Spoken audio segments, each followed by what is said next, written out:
Hi, പുതിയൊരു വീഡിയോയിലേക്ക് സ്വാഗതം. പുതിയൊരു നിയമം വന്നിട്ടുണ്ട്. MVDയുടെ പുതിയ നിയമപ്രകാരം ഇനി മുതൽ കാഴ്ചക്കുറവുള്ളവർക്ക് കണ്ണടയില്ലാതെ ഡ്രൈവിംഗ് ലൈസൻസ് ലഭിക്കില്ല.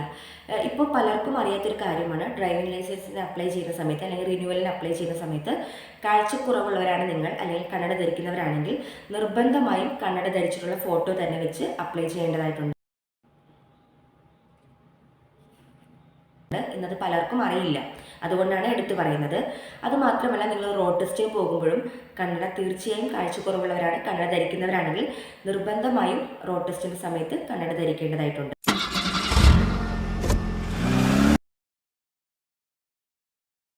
പലർക്കും അറിയാത്തൊരു കാര്യം, അത് പലരും തെറ്റിദ്ധരിക്കുന്ന ഒരു കാര്യം, ഡ്രൈവിംഗ് ലൈസൻസിന് വേണ്ടിയുള്ള ഐ ടെസ്റ്റിന് വരുമ്പോൾ അവർക്ക് കാഴ്ചക്കുറവുള്ളതായിട്ട് അറിയുന്നത് ആ സമയത്തായിരിക്കും. അത് നമ്മൾ പറയുമ്പോൾ അതവർക്ക് അക്സെപ്റ്റ് ചെയ്യാൻ ഭയങ്കര ബുദ്ധിമുട്ടാണ്.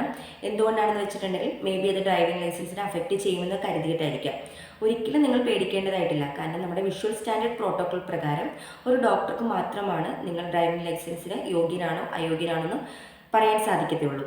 നമ്മുടെ പേഴ്സണൽ പർപ്പസിന് യൂസ് ചെയ്യുന്ന വാഹനങ്ങൾ, 2 വീലർ പോലുള്ള വാഹനങ്ങളാണെന്നുണ്ടെങ്കിൽ നിങ്ങളുടെ നോർമൽ ഐക്ക് ഒരു 612 വിഷനും നിങ്ങളുടെ വേഴ്സ് ആയിട്ടുള്ള ഐക്ക് 618 വിഷനും ഉണ്ടായിരിക്കണം.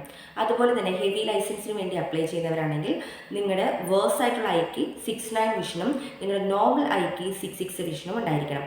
ഇതാണ് വിഷ്വൽ സ്റ്റാൻഡേർഡ് പ്രോട്ടോകോൾ പ്രകാരം നമ്മുടെ ഒരു വിഷൻ്റെ ഒരു സ്ട്രക്ചർ വരുന്നത്. അപ്പോൾ ഇനി മുതൽ ആരും പേടിക്കേണ്ടതായിട്ടില്ല. ഡ്രൈവിംഗ് ലൈസൻസിന് നിങ്ങൾ യോഗ്യനാണോ അയോഗ്യനാണോ എന്ന് തീരുമാനിക്കേണ്ടത് മറ്റാരുമല്ല. അതുമാത്രമല്ല, ഇനി മുതൽ തീർച്ചയായും കണ്ണട ധരിച്ചിട്ട് തന്നെ വേണം റോഡ് ടെസ്റ്റിന് പോകാനാണെങ്കിലും നിങ്ങൾ ഡ്രൈവിംഗ് ലൈസൻസിന് അപ്ലൈ ചെയ്യാനാണെങ്കിലും. അപ്പോൾ ഈ വീഡിയോ മാക്സിമം ഒന്ന് ഷെയർ ചെയ്യുക, ലൈക്ക് ചെയ്യുക.